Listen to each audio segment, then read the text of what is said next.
IPL 2026లో hat trick ఓటములతో సీజన్ను ఆరంభించిన సీఎస్కే బ్యాక్ టు బ్యాక్ విక్టరీలతో మళ్లీ ఫామ్లోకి వచ్చింది. 200 రన్స్ అంటే ఈజీగా చేస్ చేస్తున్న ఈ ఐపీఎల్లో 193 పరుగుల టార్గెట్ను డిఫెండ్ చేసి సీఎస్కే రికార్డు క్రియేట్ చేసింది. ఈ సీజన్లో ఇప్పటివరకు 200 లోపు టార్గెట్ను డిఫెండ్ చేసిన ఏకైక జట్టుగా నిలిచింది. ఈ సీజన్ ఆరంభం నుంచి బౌలింగ్ వైఫల్యాలతో సతమతమవుతున్న సీఎస్కేకు కేకేఆర్ మ్యాచ్లో మంచి బ్రేక్ త్రూ లభించింది. చపాక్ పిచ్ బౌలర్లకు బాగా అనుకూలించింది. ఆరంభంలోనే స్పీడ్ గా ఉన్న పిచ్ 10 ఓవర్ల తర్వాత ఒక్కసారిగా నెమ్మదించింది.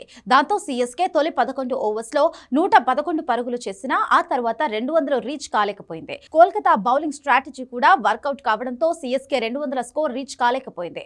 ఆఖరిలో హాట్ హిట్టర్ శివం దుబే సైతం బౌండరీలు బాదలేక 12 బంతుల్లో కేవలం 13 పరుగులే చేశాడు. సీఎస్కే అందించిన 193 పరుగుల టార్గెట్ ను కేకేఆర్ ఈజీగా చేస్ చేస్తుందని అందరూ అనుకున్నారు. ఫామ్ లో ఉన్న ఫిన్ అలెన్, అజింక్య రహానే, అంగిక్రిష్ రఘువంశీతో పాటు రింకు సింగ్, రోమన్ పావెల్, రణదీప్ సింగ్ ఆఖరిలో హిట్టింగ్ చేస్తే కేకేఆర్ గెలుస్తుందని భావించారు. కానీ సీఎస్కే బౌలింగ్ లో అదరగొట్టి కేకేఆర్ ను 120 పరుగులకే కట్టడి చేసింది. పేస్ బౌలర్ ఖలీల్ అహ్మద్ దగ్గర నుంచి స్పిన్నర్ ఆకేలా హుస్సేన్ వరకు అందరూ అద్భుతంగా బౌలింగ్ చేశారు. స్పిన్ కు ఎక్కువగా అనుకూలించే చపాక్ పిచ్ లో నూర్ అహ్మద్ మరోసారి తన మ్యాజిక్ చూపించారు. నూర్ అహ్మద్, ఆకేలా హుస్సేన్ కలిసి కేకేఆర్ మిడిల్ ఆర్డర్ ను కుప్పకూల్చారు. భుజం నొప్పితో బాధపడుతూనే జెమీ ఓవర్టన్ బౌలింగ్ చేశాడు.